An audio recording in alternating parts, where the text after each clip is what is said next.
Labadiena, su jumis svarbiausių krepšinio aktualijų apžvalga ir šį kartą laidą Krepšinio savaitę pradėsime kaip niekad džiugiomis nuotaikomis. Lietuvos 3x3 krepšinio rinktinė iškovojo istorinį kelialapį į Paryžiaus vasaros olimpinės žaidynės. Pusfinalyje Lietuvos vyrai 21-15 susitvarkė su lenkais ir iškovojo teisę žaisti olimpiadoje Paryžiuje. Lietuvos rinktinei šiame turnyre atstovavo Aurelijus Pukelis, Evaldas Džiaugys, Gintautas Maturis ir Šarūnas Vingelis. Iš šio turnyro į olimpiadą pateko net 3 geriausios rinktinės ir Lietuva viena iš jų. Mūsiškių trijulė tokio lygio varžybose žais pirmą sykį istorijoje. Lietuvos rinktinė šio tikslo siekė nuo 2017 metų, kuomet olimpinis 3x3 krepšinis buvo įtrauktas į vasaros žaidynių programą. Pakeliui link šio tikslo Lietuvos rinktinė nugalėjo Madagaskarą, Šveicariją ir pralaimėjo vokiečiams.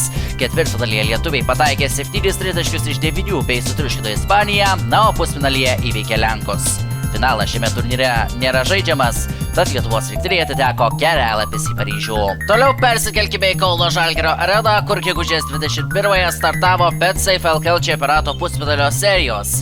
Pirmojoje dvikovoje tarp Kauno Žalgirio ir Panevėžio Savitbet Lietkabelio triumfavo aikštės šeimininkai 93-72.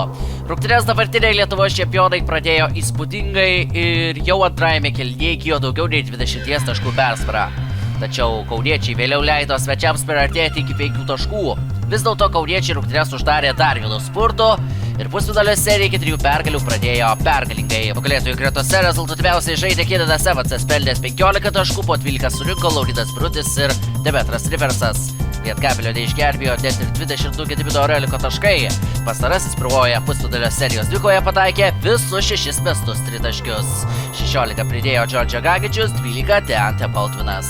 Dabar nusikelkime į Vilniaus Twinsbet areną, kur prasidėjo sostinės derbis. Vilnietiškoje pusfinalio serijoje į priekį įsiveržė Vulfs Twinsbet.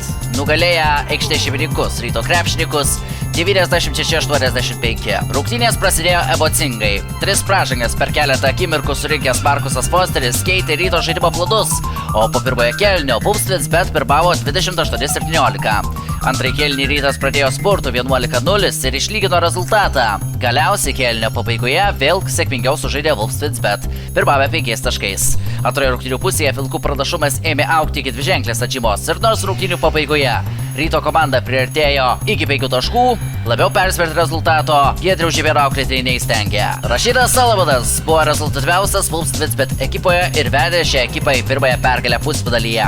Jis pelnė 18 taškų, o Rytui 16 pelnė Kytis Radzevičius.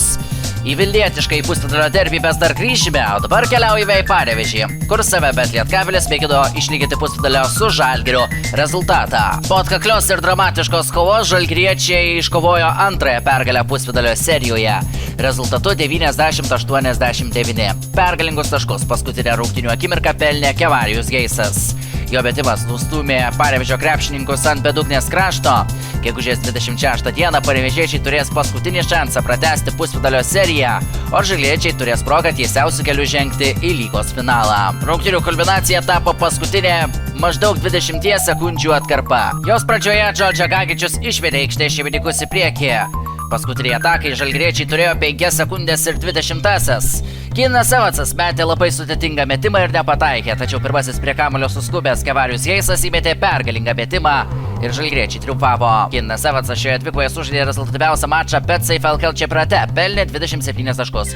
Po 14 pridėjo Laurinas Brutis ir Lukas Lekavičius. Lietkabelio neišgelbėjo 19 taškų pelnę Deividas Sirvytis ir Gediminas Aurelijus, o Džordžio Gagičius pridėjo 17. Po rungtynių Panevėžyje nemažai diskusijų sukėlė lemtingas Kevarijaus Geiso metimas.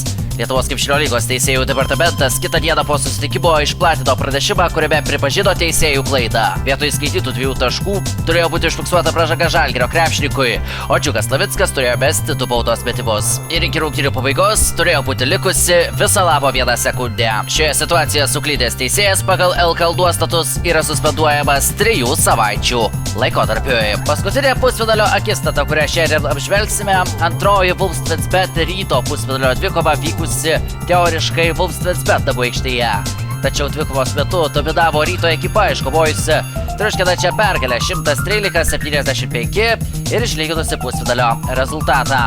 Jau po antrojo kėlinio Rytas pirmavo solidžiu 17 taškų skirtumu 61-44. Antrojo kėlinio pabaigoje dar įvyko nedidelis apsistumdymas tarp abiejų komandų atstovų, tačiau jis buvo pakankamai greitai užgesintas.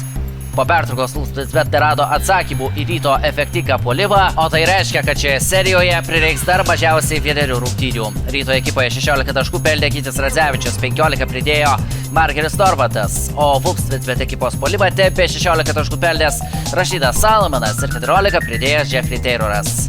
Trečiąjį komandų susitikimą išvysime gegužės 27 dieną, o apie jį papasakosime jau kitoje laidoje, nes šiandien jau metas atsisveikinti. Ačiū visiems stebėjusiems.